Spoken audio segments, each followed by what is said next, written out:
الحمد لله الذي هدانا لهذا وما كنا لنهتدي لولا أن هدانا الله، والصلاة والسلام على سيدنا محمد وعلى آله وصحبه أجمعين، أما بعد. قال الله تبارك وتعالى في كلامه العزيز بعد أعوذ بالله من الشيطان الرجيم: فبشر عبادي الذين يستمعون القول فيتبعون أحسنه أولئك الذين هداهم الله وأولئك هم أولو الألباب. وقال تعالى أيضا: بسم الله الرحمن الرحيم والشمس وضحاها والقمر إذا تلاها والنهار إذا جلاها والليل إذا يغشاها والسماء وما بناها والأرض وما طحاها ونفس وما سواها فألهمها فجورها وتقواها قد أفلح من زكاها وقد خاب من دساها. صدق الله العظيم. قال النبي صلى الله عليه وسلم: ألا إن في الجسد مضغة إذا صلحت صلح الجسد كله وإذا فسدت فسد الجسد كله ألا وهي القلب. صدق رسول الله صلى الله عليه وسلم.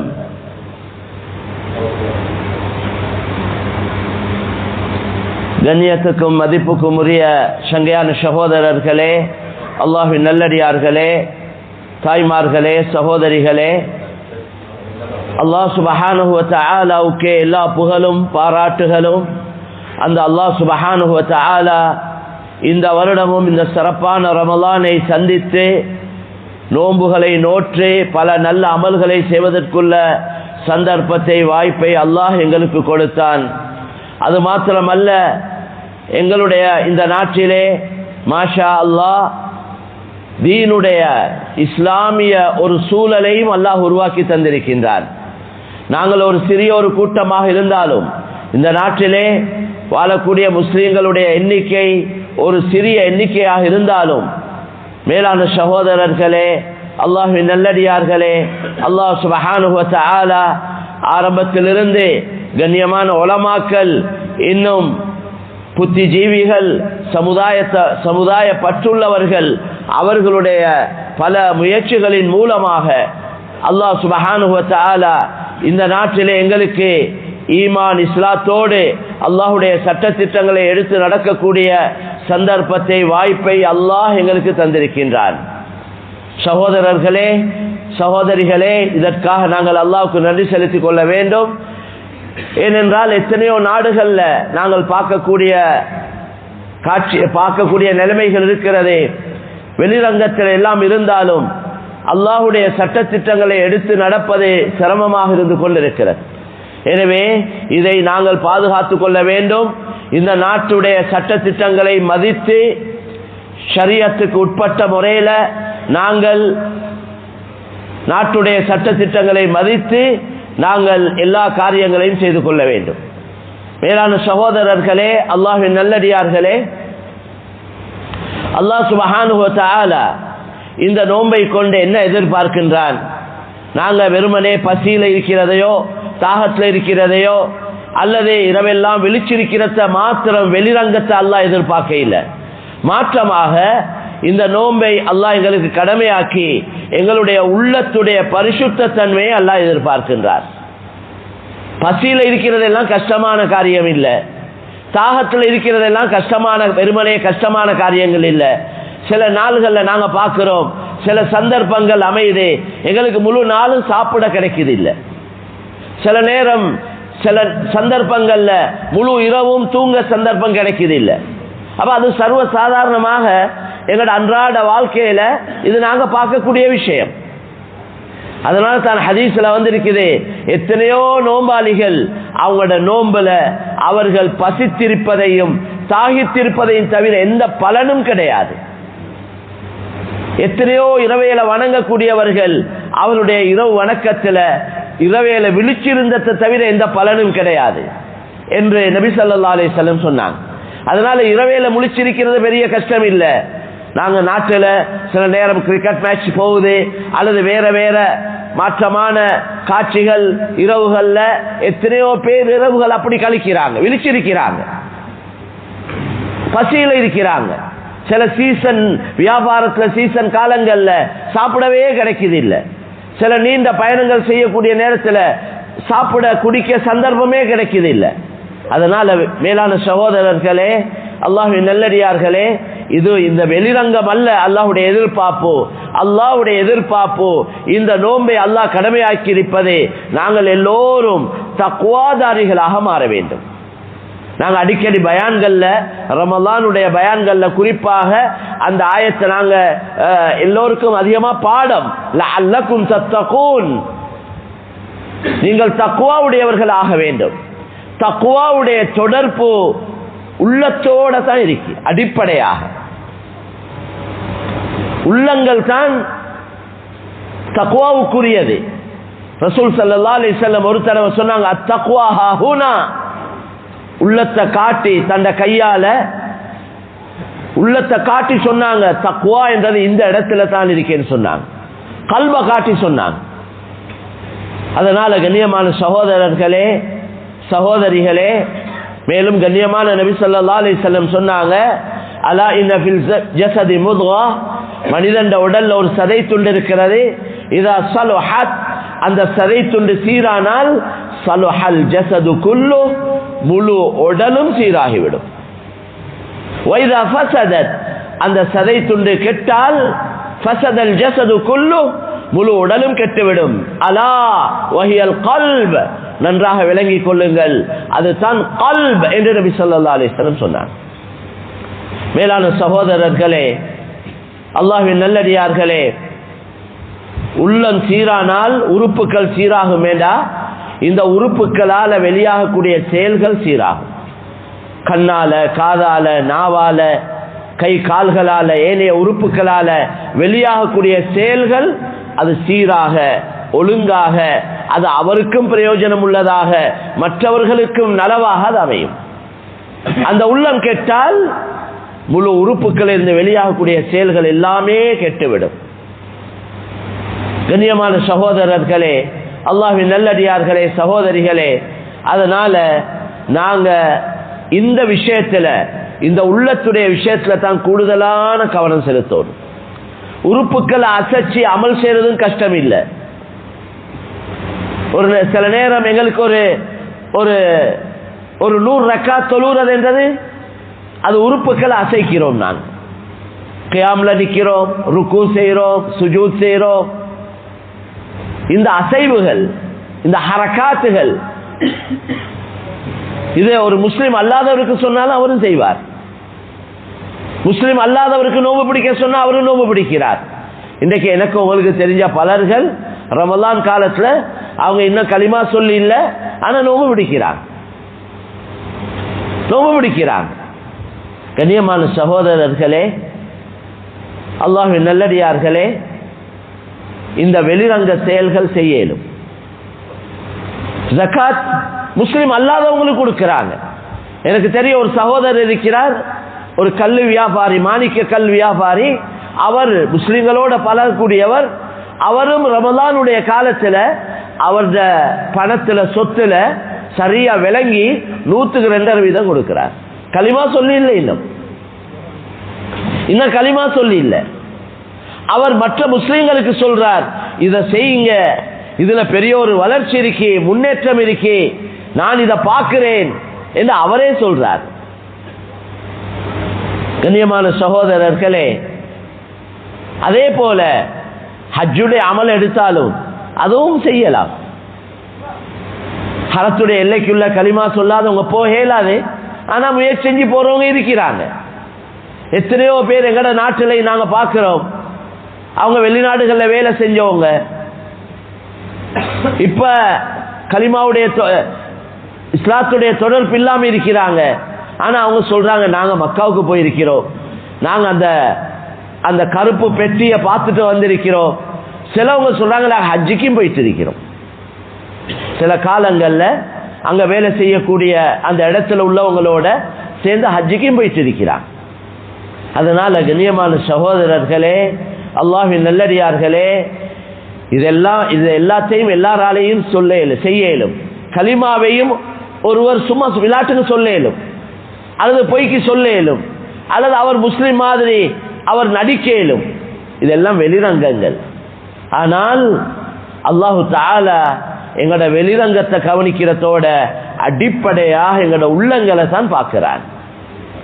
ஹதீஸ்ல அடிக்கடி நாங்க கேட்கக்கூடிய ஹதீஸ், அல்லாஹு தஆலா இன்னல்லாஹ லா யன்துரு இலா சுவரிக்கும் வலா இலா அம்வாலிக்கும் வலாக்கின் யன்துரு இலா குலூபிக்கும் வ அமாலிக்கும்.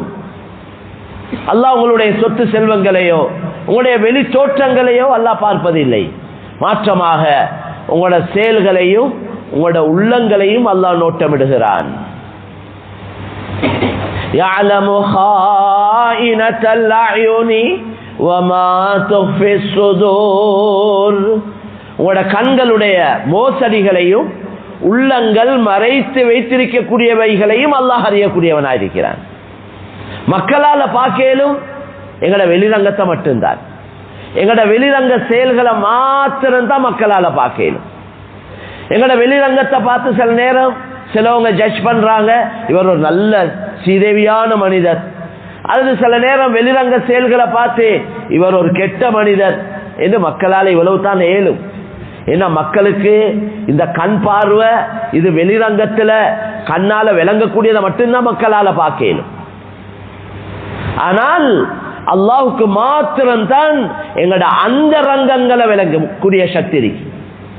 அதனால எங்களோட செயல்களுக்கு கூலி கொடுக்க தகுதியானவன் எவனுக்கு வெளிரங்கத்தையும் எங்களோட அந்தரங்கத்தையும் விளங்கக்கூடிய சக்தி இருக்குதோ, எங்களோட வெளிரங்கத்தையும் உள்ரங்கத்தையும் பார்க்கக்கூடிய சக்தி இருக்குதோ, அவனுக்கு மாத்திரம்தான் அவன் தான் கூலி கொடுக்க தகுதியானவன். எனவே அந்த சக்தி அல்லாஹ்க்கு மட்டும்தான் இருக்குது. ஆக கண்ணியமான சகோதரர்களே, அல்லாஹ்வின் நல்லடியார்களே, சகோதரிகளே, நாங்க கூடுதலான கவனம் செலுத்தணும் எங்களோட அந்த ரங்கத்தை சீராக்கிறதுல, எங்களோட கல்வுடைய சீர்திருத்தத்துக்காக பெரியோர் முயற்சி செய்யும். உள்ரங்கத்துடைய சீர்திருத்தம் தான் அடிப்படை. கல்புல தான் எல்லா வகையான நோய்களும் உண்டாகுது. அம்ராதுல் குலூப், உள்ளத்துடைய நோய்கள், உடலுடைய நோய்கள், அதுக்குள்ள சிகிச்சை, அதுக்குள்ள மருந்து, அதெல்லாம் அந்த டாக்டர்ஸ்மார் அவங்க சில குறிப்பிட்ட காலங்கள் கஷ்டப்பட்டு முயற்சி செஞ்சு அவங்க வெளிரங்கத்தை தான் அவங்களால படிக்க, வெளிரங்கத்தை விளங்குறாங்க. இந்த நோய்க்கு இந்த மருந்து பிடிச்சு பார்த்து சொல்றாங்க, அல்லது டெஸ்டிங் மூலம் சொல்றாங்க, இப்படி இந்த உடல்ல இந்த உறுப்புல இப்படி காயம், இப்படி இந்த நரம்பு வீக்கா இருக்கு, அல்லது இந்த நோய் இருக்கு, இந்த வருத்தம் இருக்கு. இதைத்தான் மக்களால விளங்கணும். எங்களோட உள்ரங்க நோய மக்களால விளங்க இயலாது. உள்ரங்க நோயை நாங்களே தான் விளங்கி கொள்ளணும். அதை விளங்குறதுக்கு ஒருவருக்கு ஈமான் தேவை, இல்மும் தேவை. ஈமானும் இல்மும் தேவைப்படுது. அந்த ஈமானுடைய வளர்ச்சிக்கு தான் நாங்க கூடுதலான, அதாவது அதிகமான முயற்சி செய்யணும். ஈமானுடைய வளர்ச்சிக்காக நாங்க முயற்சி செய்யணும். ஈமான் எந்த அளவு உறுதியாக இருக்குமோ அந்த அளவு இபாதத் செய்வது இன்பமாக இருக்கும். இபாதத் செய்வதில் இன்பம் ஏற்படும். ஈமான்ல விலகீனம் ஏற்படக்கூடிய நேரத்தில் அமல் இபாதத்துகள் ஒரு சுமையாக இருக்கும், பாரமாக இருக்கும். அல்லாஹ் குர்ஆன்ல சொல்றானே, வ இன்னஹா லகபீரத்துன் இல்லா அலல் காஷிஈன். இந்த தொழுகையை பற்றி சொல்றான், இது அல்லாஹ்வை பயப்படக்கூடியவர்களுக்கு தவிர மற்றவர்களுக்கு இது ஒரு சுமையாக இருக்கும், பாரமாக இருக்கும் என்று சொல்றான். قد أفلح المؤمنون الذين هم في صلاتهم خاشعون. முஃமின்கள் வெற்றி பெற்று விட்டார்கள். அந்த முஃமின்கள் யார் தெரியுமா? உள்ளச்சத்தோடு தொழக்கூடிய முஃமின்கள், பயபக்தியோடு தொழக்கூடிய முஃமின்கள். ஹுஷூ ஹுது என்ற ரெண்டு அமைப்பு இருக்கு தொழுகையில. ஹுது என்றது உறுப்புக்களை அடக்கம் ஒடுக்கமாக வைக்கிறது. எங்களுக்கு தெரியும், தொழக்கூடிய நேரத்தில் நாங்கள் எப்படி தக்பீர் கட்டணும், எப்படி ருக்கு சுஜூத் செய்யணும், தொழக்கூடிய நேரத்தில் கவனங்கள் வேற எங்கேயும் போகக்கூடாது, பார்வைகள் வேற எங்கேயும் பார்வைகளை செலுத்தக்கூடாது, சுஜூத் செய்யக்கூடிய இடத்தை தான் பார்த்திருக்கணும். அப்ப இது வெளிரங்க கட்டுப்பாடுகள். தொழக்கூடிய நேரத்தில் உறுப்புகளை அசைக்கிறது, வேற வேற இதுல கவனம் செலுத்துறது, இதெல்லாம் கூடாது. இது உறுப்புகளை அடக்கம் ஒடுக்கமாக வச்சிருக்கிறது. அடுத்தது ஹுஷூ என்றது உள்ளச்சம், அது உள்ளத்தோடு சம்பந்தப்பட்டது. இந்த ஆயத்தில் அல்லாஹ் சொல்றான், உள்ளச்சத்தோடு தொழக்கூடிய மூமின்கள் வெற்றி பெற்று விட்டார்கள். இல்லைன்னா நபியுடைய காலத்துல முனாஃபிகீன்களும் தொழக்கூடியவங்களா இருந்தாங்க. ஃபவைலுல் லில் முஸல்லீன், தொழக்கூடியவர்களுக்கு நரகம் என்று சொல்றான் அல்லாஹ். தொழக்கூடியவங்க நரகம் போறாங்க. ஹதீஸ்ல வந்திருக்குது, கியாமத்துடைய நாளையில ஒரு 50-60 வருஷம் ஒருவர் தொழுதிருப்பார். அவருடைய தொழுகைய ஒரு பழைய பிடவு துண்ட சுருட்டி முகத்துல வீசுறத போல அவரோட தொழுகையை தூக்கி அவரோட முகத்துல எரியப்படும் என்று நபி ஸல்லல்லாஹு அலைஹி வஸல்லம் சொன்னார். அவர் தொழுதவர், தொழுகையாளி. எனவே கண்ணியமான சகோதரர்களே, அல்லாஹ்வின் நல்லடியார்களே, சகோதரிகளே, எங்களோட உள்ரங்கத்தை நாங்கள் சீராக்கி கொள்ளோம். உள்ளத்துடைய சீர்திருத்தத்துக்காக முயற்சி செய்யோம். எங்களோட உள்ளங்கள்ல பயங்கரமான பல நோய்கள் உருவாகுது. இந்த துனியா, இந்த வஸ்துக்கள், இந்த காசு பணங்கள், இந்த பட்டம் பதவிகள், இந்த வஸ்துக்களோட தொடர்பு வைக்க வைக்க உள்ளத்துல பல வகையான நோய்கள் உருவாகும். துனியாவுடைய மோகம், துனியாவுடைய ஆசை எல்லா பாவத்துக்கும் அடிப்படைன்னு சொன்னாங்க ஸல்லல்லாஹு அலைஹி வஸல்லம். துனியாவுடைய ஆசை எல்லா பாவத்துக்கும் அடிப்படை என்றார். ஹுப்பு துன்யா ரஅஸு குல்லி ஹதீஆ. துனியாவுடைய ஆசை எவ்வளவு பயங்கரமானதுன்னா இது மனிதனை கொண்டு போய் நரகத்துல சேர்த்துரும். அப்ப துனியாவோட ஆசை என்றது அது கையோட காலோட கண்ணோட தொடர்பானது அல்ல, அது கல்போட தொடர்பானது. மன்ஹூமான் லா யஷ்பஆன், மன்ஹூமுன் ஃபி துன்யா லா யஷ்பஅ மின்ஹா வ மன்ஹூமுன் ஃபில் இல்ம் லா யஷ்பஅ மின். ரெண்டு பேராசை பிடித்தவர்கள் அவருடைய வயிறு நிரம்பவே மாட்டாது என்றாங்க. அதுல ஒருவர் யார் என்றா துனியாவுடைய பேராசை பிடித்தவர். அவருடைய வயிறு நிரம்பவே மாட்டாது. துனியாவுடைய ஆசை இருக்கே, இதுக்கு ஒரு தொங்கல் இல்லை. நாங்களே ஒரு தொங்கலை கண்டு கொள்ள இல்லையா, இதுக்கு ஒரு தொங்கல் இல்லை. சம்பாரிச்சு சம்பாரிச்சு சம்பாரிச்சு அந்த சம்பாதிப்புக்காக செய்ய வேண்டிய எல்லா அநியாயத்தையும் செய்வார், எல்லா பொய்யையும் சொல்லுவார், பலர்களை ஏமாற்றுவார், மோசடி செய்வார், அநியாயம் செய்வார், கொலை செய்ய தேவைப்பட்ட கொலையும் செய்வார். நாங்க பார்க்கக்கூடிய விஷயங்கள் டெய்லி நியூஸ்கள்ல செய்திகள்ல நாங்க பார்க்கிறோம். பெற்றெடுத்த தாய் தந்தரை கொலை செய்யறாங்க, கணவன் மனைவிய, மனைவி கணவனை, பிள்ளைகள் பெற்றோர்களை, பெற்றோர்கள் பிள்ளைகளை கொலை செஞ்சிடுறாங்க. எவ்வளோ நெருக்கமானவர்கள். எதுக்காக? இந்த அற்ப துனியாவுக்காக. அதனால கண்ணியமான சகோதரர்களே, இந்த துனியாவுடைய ஆசையிலிருந்து அல்லாஹ் இடத்துல பாதுகாப்பு தேடும். ரசூல் ஸல்லல்லாஹு அலைஹி வஸல்லம் துஆ செஞ்சாங்க, அல்லாஹும்ம லா தஜ்அலி துன்யா அக்பர ஹம்மினா வலா மப்லக இல்மினா. யா அல்லாஹ், இந்த கவலைகள்ல துனியாட கவலையை பெரிய கவலையாக ஆக்கிறாது, துனியாட கவலையை பெரிய கவலையாக ஆக்கிறாது, எங்களுடைய இல்முடைய தீர்ச்சையாகவும் ஆக்கிறாது. பயங்கரமான நோய் அது. இந்த நோய்க்கு எங்கேயுமே மருந்து இல்லை உலகத்துல. இந்த நோய்க்கு மருந்து குர்ஆன் ஹதீஸ்ல தான் இருக்கு. இந்த நோய்க்கு மருந்து குர்ஆன் ஹதீஸ்ல தான் இருக்கு. வேற யார்கிட்ட போனாலும் இந்த நோய்க்கு மருந்து கிடைக்காது. இது இந்த நோயை நீக்கிறதுக்கு இந்த உள்ளத்துல உழைப்பு செய்யணும், கல்புல பாடுபடணும். துனியாவுக்காக, பதவிக்காக அல்லது பணத்துக்காக மனிதன் வேண்டிய பொய்ய சொல்றார், எல்லா வகையான அநியாயங்களையும் செய்யறாங்க.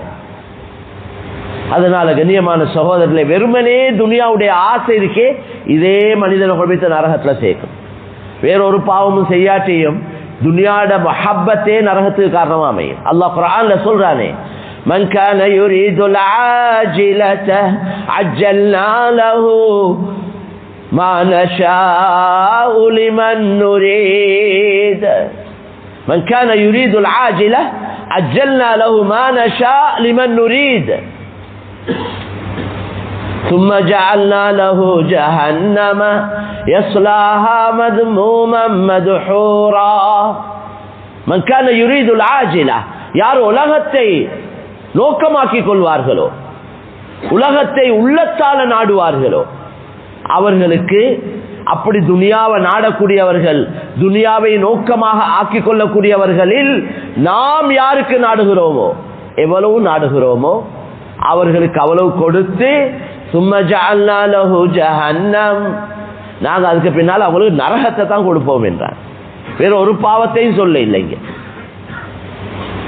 துனியா தான் மக்சதே ஹயாத், வாழ்க்கையின் குறிக்கோள், வாழ்க்கையின் லட்சியம். சல்லி சல்லி சம்பாதிக்கணும், எப்படியாவது சம்பாதிக்கணும்.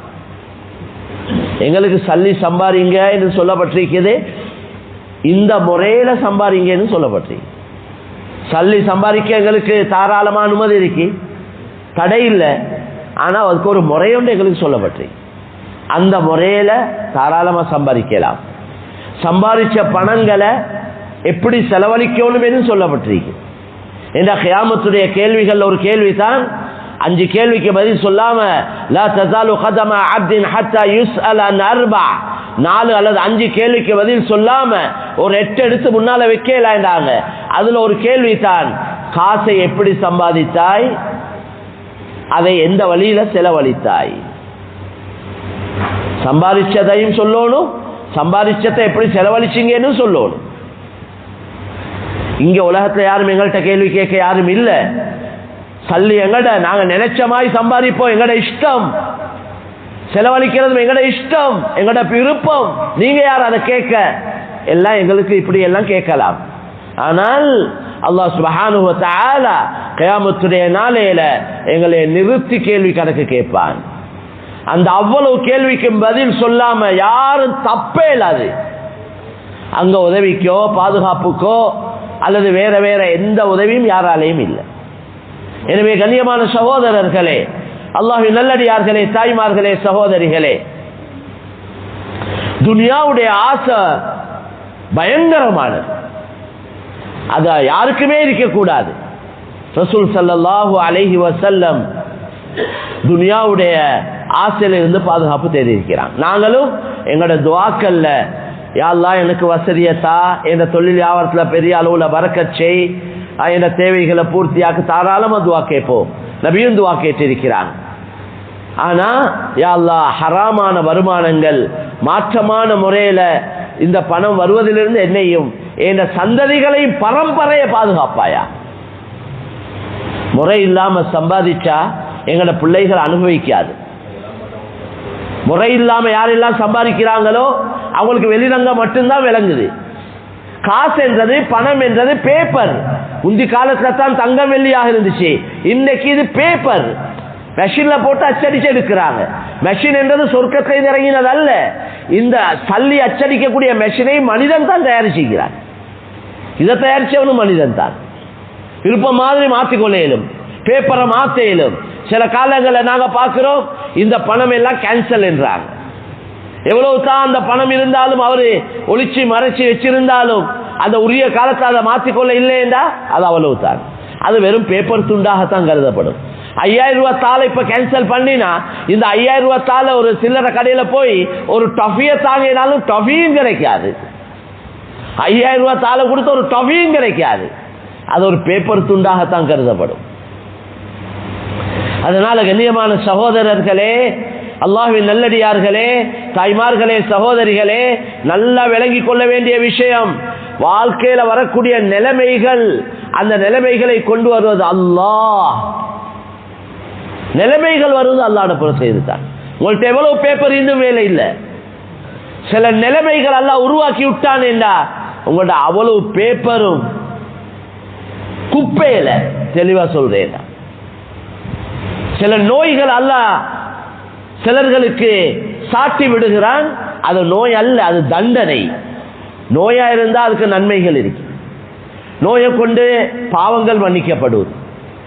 நோய் நாங்க கேட்க கூடாது அல்லாஹ் கிட்ட, அல்லாஹ் கிட்ட எப்பயும் நாங்க ஆஃபியத்தை தான், உடல் ஆரோக்கியத்தை தான் கேட்டுக்கொண்டே இருக்கணும் கட்டாயம். அப்படி ஏதாவது நோய்கள் வந்தா பொறுத்து கொள்ளணும். நல்லவங்களுக்கு வரக்கூடிய நோய் எல்லாம் ரஹ்மத்தாகத்தான் அமையுது.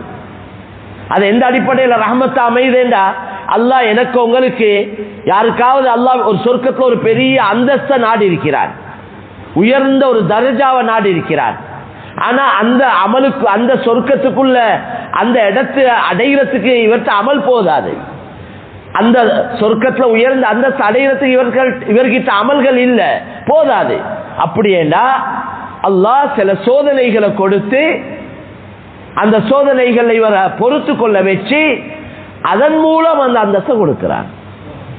ஹதீஸ்ல வந்து அல்லது சிலர்களுடைய பாவத்தை மன்னிக்கிறதுக்காக அல்லாஹு தஆலா சில சோதனைகள், சில நோய் துன்பங்களை கொடுத்து அந்த நோயை கொண்டு அவருடைய பாவங்களை மன்னிக்கிறான்.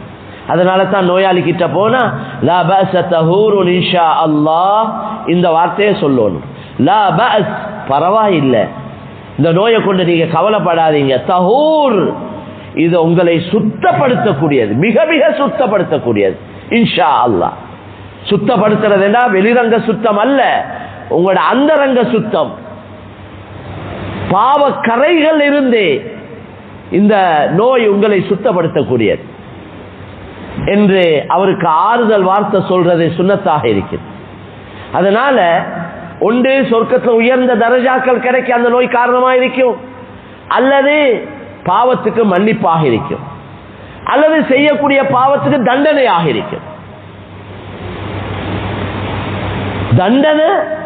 தண்டனைக்கு மருந்து இல்லை, சில நோய்களுக்கு மருந்தே இல்லை. சொல்றாங்க போகாத இடம் இல்ல, பார்க்காத டாக்டர் இல்ல, குடிக்காத மருந்து இல்ல, அப்படி சொல்றாங்க. எல்லாம் செஞ்சாச்சு, ஆனா நோய் நீங்குது இல்லை. ஒரு சகோதரர் இந்தியாவில் நான் சந்திச்சேன், முக்கியமான ஒரு சகோதரர். அவர் ஒரு நல்ல மனிதர், பக்குவமான மனிதர். அவர்கிட்ட ஒரு வியாபாரி, அவர் பெரிய கார்மெண்ட் வச்சிருக்கிறார், ஃபேக்டரி வச்சிருக்கிறார். அவர் வந்து சொன்னார், எனக்கு ஹாஜியார் நீண்ட நாள ஒரு நோய் வயிற்றுல வருத்தம் கொண்டு இருக்கி, அது நான் நேரத்தோட சொன்ன மாதிரி எல்லா மருந்தும் செஞ்சிட்டேன், அந்த நோய்க்கு மருந்து, நோய் லேசாவதே இல்லை. இவரோட நீண்ட நேரம் பேசினதுக்கு பின்னால அந்த சகோதரர் சொன்னார், ஒரு விஷயத்த சொன்னார், நீங்க உங்ககிட்ட வேலை செய்யக்கூடிய தொழிலாளிகளுக்கு சம்பளத்தை உரிய நேரத்தில் உரிய சம்பளத்தை கொடுக்குறீங்களா? அப்படி ஒரு கேள்வி கேட்டார். நீங்க வேலைக்கு நிறைய பேர் ஃபேக்டரி கார்மெண்ட்ல நிறைய பேர் உங்கள்கிட்ட வேலை செய்யறாங்க, அவங்களுக்கு சம்பளத்தை உரிய நேரத்தில் கொடுக்குறீங்களா? உரிய சம்பளத்தை கொடுக்குறீங்க. அவர் கொஞ்ச நேரம் யோசிச்சுட்டு சொன்னாராம், அதுல என்ன கொஞ்சம் முன்பின் இருக்கேன்னு சொன்னார். இந்த சகோதரர் சொன்னார், நீங்க அதை இன்ஷா அல்லாஹ் அதை சீராக்கிக்கோங்க, அல்லாஹ் உங்களோட இந்த நோயை லேசாக்குவார். கொஞ்ச நாளைக்கு பின்னால் அந்த சகோதரர் வந்து இவர்கிட்டே சொன்னதாக இவரே சொன்னார் எனக்கிட்ட. அவர் சொன்னார், ஆஜார் இப்ப எனக்கு அந்த நோய் எங்க போச்சுன்னு தெரியாது. கண்ணியமான சகோதரர்களே, அல்லாஹ்வின் நல்லடியார்களே, சகோதரிகளே, நாங்கள் நோய் என்று டாக்டர் கிட்ட தான் போயிட்டு கொண்டிருக்கிறோம். நோய்களுக்கு நிறைய மருந்துகள் இருக்கு, வெறும் இந்த மருந்து மட்டுமல்ல. இன்னொரு சகோதரர் பயணம் செஞ்சு கொண்டிருக்கிறார். அவர் ஒரு முஸ்லிம் அல்லாத சகோதரர், பக்கத்தில் ஒரு ஆலிம் அவருக்கு பக்கத்தில் இருக்கிறார். அவர் சொல்றார், இந்த இவர்கிட்ட இந்த வயிறு எப்பயுமே எரிஞ்சு கொண்டே இருக்குது. நாங்க சொல்றோமே பவுரு இந்த நேரம் பற்றி கொண்டிருக்கிற மாதிரி இருக்குது, எரிஞ்சு கொண்டிருக்கிற மாதிரி இருக்கு. அதுக்கு அந்த சகோதரர் சொன்னார், அவரோட கொஞ்சம் கதைச்சிட்டு, நீங்க அனாதைகளோட சொத்துக்களை சாப்பிட்டு இருக்கிறீங்களா? ஏனென்றா குர்ஆன்ல அல்லாஹ் சொல்றான், இன்னல்லதீன யாகுலூன அம்வாலல் யதாமா ظுல்மன் இன்னமா யாகுலூன ஃபீ புதூனிஹிம் நாரா வஸயஸ்லௌன ஸஈரா. யார் அனாதைகளுடைய சொத்துக்களை அநியாயமாக சாப்பிடுறாங்களோ, அனாதைகளோட சொத்துக்களை அநியாயமாக சாப்பிடுறாங்களோ, இன்னமா யாகுலூன ஃபீ புதூனிஹிம் நாரா, அவங்க வயிற்றுல அவங்க சாப்பிடுவதெல்லாம் நெருப்பை தான் சாப்பிட்டு கொண்டிருக்கிறார்கள். அனாதைகளோட சொத்துக்களை அநியாயமா சாப்பிடுறவங்க நெருப்ப சாப்பிடுறாங்க. சாப்பாடு அல்ல, அது நெருப்பு. அதோட வஸயஸ்லௌன ஸஈரா, அவங்க நரகத்துக்கு தான் போவாங்க. குர்ஆன்ல இப்படி சொல்லப்பட்டிருக்குது. அதனால நீங்க கொஞ்சம் யோசிச்சு பாருங்க. அவர் ஏற்றுக்கொண்டார், நான் அப்படி செஞ்சிருக்கிறேன். அதனால கண்ணியமான சொல்ல எல்லா நோய்க்கும் மருந்து குர்ஆன் ஹதீஸ்ல சொல்லப்பட்டிருக்கு. வெளிரங்க நோய்க்கு மருந்து இருக்கு, உள்ரங்க நோய்க்கு மருந்து இருக்கு. அதனால சகோதரர்களே, நாங்க இந்த புனிதமான ரமலானுடைய மாதத்துல எங்களோட வெளி உறுப்புகள் வெளி கட்டுப்பாடுகளோட நாங்க எங்களோட உள்ரங்கத்தை சீராக்கிறதுக்கு கட்டாயம் முயற்சியும். நபி கேட்ட துஆ, அல்லாஹும்ம ஆதி அன்ஃபுஸனா தக்வாஹா வ ஸக்கிஹா அன்த கைரு மன் ஸக்காஹா அன்த வலியுஹா வ மௌலாஹா. யா அல்லாஹ், இந்த உள்ளத்தை பரிசுத்தப்படுத்துவாயா. இந்த உள்ளத்துக்கு சொந்தக்காரன் நீதான். உள்ளத்தை பரிசுத்தப்படுத்தக்கூடிய சக்தி உனக்கு மட்டும்தான் இருக்கு. நீதான் இந்த உள்ளத்துக்கு சொந்தக்காரன். அந்த வலியுஹா வ மௌலாஹா, இந்த உள்ளத்தை பரிபாலிக்கக்கூடியவனு நீதான். அதனால இந்த துஆக்களை நாங்க பாடமாக்கி நாங்களும் எங்களோட அன்றாட துஆக்கள் கபூல் செய்யப்படக்கூடிய மாதம். நோம்பு திறக்கிறதுக்கு முன்னால துஆ கபூல் செய்யப்படுவது எடு புடி எடு கட்லட்ட எடு கஞ்ச என்றத்துல ஈடுபடாம எல்லா ஏற்பாட்டையும் நேரத்தோட செஞ்சு கொண்டு வீட்டிலே இருந்தா மனைவி மக்களோட இருந்து கொஞ்சம் துஆல இஸ்திக்ஃபார்ல ஈடுபடுவோம். மனைவி மக்களோடு இருந்து துஆ இஸ்திக்ஃபார்ல ஈடுபடுவோம். அல்லாஹ் நிச்சயமாக இந்த ரமலானுடைய மாதத்துல எங்களோட துஆக்களை கபூல் செய்றான். பொறாமை பயங்கரமான நோய். பொறாமை எல்லா நன்மையும் இந்த வெளிரங்கத்துல நாங்க ஓடி ஆடி உறுப்புகளை அசைச்சி செய்யக்கூடிய எல்லா நன்மையும் மண்ணாக்கி போடும். இந்த ஹதீஸ்ல வந்து அல் ஹஸத் யகுலு நாஸ், அல் ஹஸத் யகுலு ரசூல் ஸல்லல்லாஹு அலைஹி வஸல்லம் சொன்னாங்க, பொறாமை யகுலுல் ஹஸனாத் கமா தஅகுலுன் நாரு அல் ஹதப். பொறாமை எல்லா நன்மையையும் சாப்பிட்டு விடும். எப்படி நெருப்பு விறகை சாப்பிடுமோ அதே போல பொறாமை எல்லா நன்மையும் சாப்பிட்டு விடும் என்று நபி ஸல்லல்லாஹு அலைஹி வஸல்லம் சொன்னாங்க. இந்த நோயும் உள்ளத்தோட சம்பந்தப்பட்ட நோய். பொறாமையால தான் சூனியம் செய்யறாங்க, பொறாமையால தான் மக்களை எதிர்க்கிறாங்க, பொறாமையால தான் எல்லா நிறைய அநியாயங்கள் மாற்றமான செயல்கள் மக்களை நோவிக்கிறது கஷ்டம் கொடுக்கிறது எல்லாமே. இதனுடைய அடிப்படைய ரூட்டை போயிட்டு பார்த்தோமேண்டா அது பொறாமையா தான் இருக்கு. பொறாமையுடைய விஷயத்துல அல்லாஹ் சொல்றான், நான் தான் கொடுக்கிறேன். அஹும் யக்ஸிமூன ரஹ்மத ரப்பிக, நீங்களா பங்கு வைக்கிறீங்க என்று கேட்கிறான். நஹ்னு கஸம்னா பைனஹும் மஈஷதஹும், மக்களோட பங்கு வாழ்க்கையில பங்கு போடுறது நான் தான். மக்களோட வாழ்க்கையை பங்கு வைக்கிறது நான். நீங்க பொறாமைப்படுறீங்க என்று கேட்கிறான். எனவே கண்ணியமான சகோதரர்களே, அல்லாஹ்வின் நல்லடியார்களே, சகோதரிகளே, இந்த புனிதமான ரமலானுடைய மாதத்துல எங்கட வெளிரங்க அமல்கள்ல கவனம் செலுத்துறதோட எங்கட அந்தரங்கம் எங்கட உள்ரங்கத்தையும் சீராக்கி கொள்ள நாங்க முயற்சி செய்வோம். அல்லாஹ் சுப்ஹானஹு வ தஆலா எங்களுடைய உள்ரங்க வெளிரங்கத்தை விட எங்கட அந்தரங்கத்தை அல்லாஹ் தஆலா சீராக்கி சிறப்பாக்கி வைப்பானாக. வ ஆகிரு தஅவானா அனில் ஹம்துலில்லாஹி ரப்பில் ஆலமீன்.